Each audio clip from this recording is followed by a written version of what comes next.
Good morning, class 12th. Welcome to the class. The chapter that we are going to start with today is chapter number 7, integration, and we will be dealing with the topic integral by parts. Okay, this by parts itself is the name of the topic. What do we mean by this topic? Suppose we have product of two functions and we have to integrate that product. Then this method is applied, integration by parts.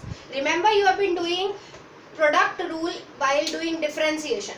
Here in integration, this product rule is known as by parts, and the formula is given by first function integral of second function minus integral of differential of first function into integral of second function dx and whole dx. Okay, so if I have first function multiplied by second function, the product of the two functions and then the integral, then I can find the integral of this entire question using the method of by parts, which is given by first function into integral of second function in terms of the variable part minus whole integral dy dx of first function into integral of second function whole dx. Please remember this is the most important, and how we are going to use, let us go through an example. If I am given x into sine x dx, okay, x into sine x dx, I can apply the rule by parts in this question. As I have got two variables, as I have got two functions, first is the algebraic function and second is the trigonometric function. So the algebraic function and the trigonometric function being multiplied, to find the integral we are using method of by parts. Now the question comes, which function is to be considered as the first function and which is to be considered as the second function, which is very important to be considered here. Okay, so if I am looking at the first function and the second function, the choice is to be made in that way so that the differentiation of the function reduces the question. Okay, you know the differentiation reduces, so you have to make that first function, you have to make the function as the first function if its differentiation is reducing the function. For example, if I say I am taking sine x as the first function, then the differential of sine x will be cos x. So the question is not reducing, it is remaining the same, it is remaining in the form of the trigonometry only.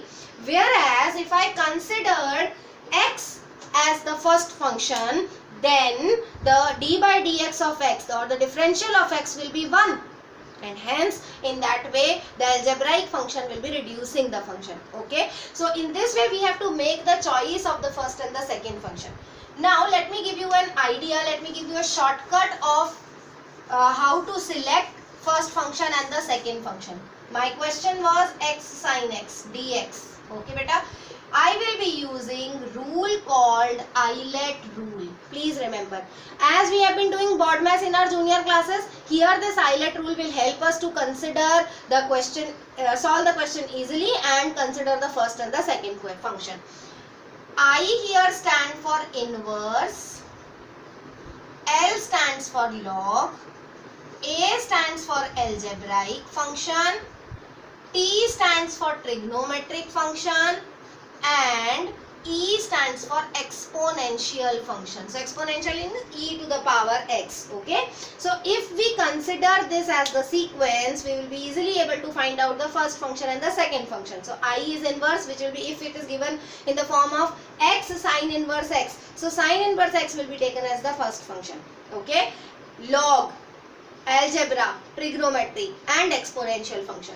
So let us go back to our question. See, we considered x as the first function. According to this rule also we are getting x as the first function. Algebra is before trigonometry, so algebra is to be considered as the first function and trigonometry, that is the sine x, will be considered as the second function. Now let us apply the rule. What we have learnt there?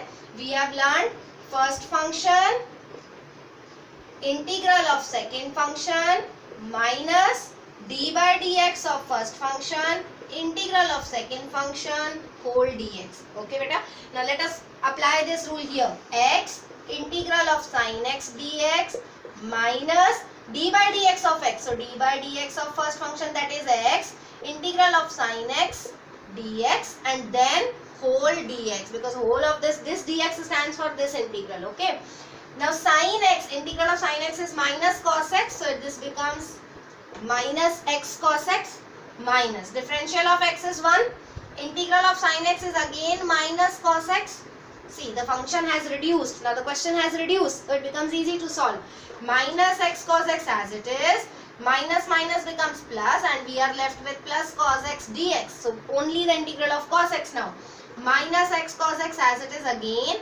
This is plus sin x and the constant. So hence we are able to solve the question in only 3 steps by using Eilert rule and by using product of by parts. Thank you so much. Hope you have enjoyed.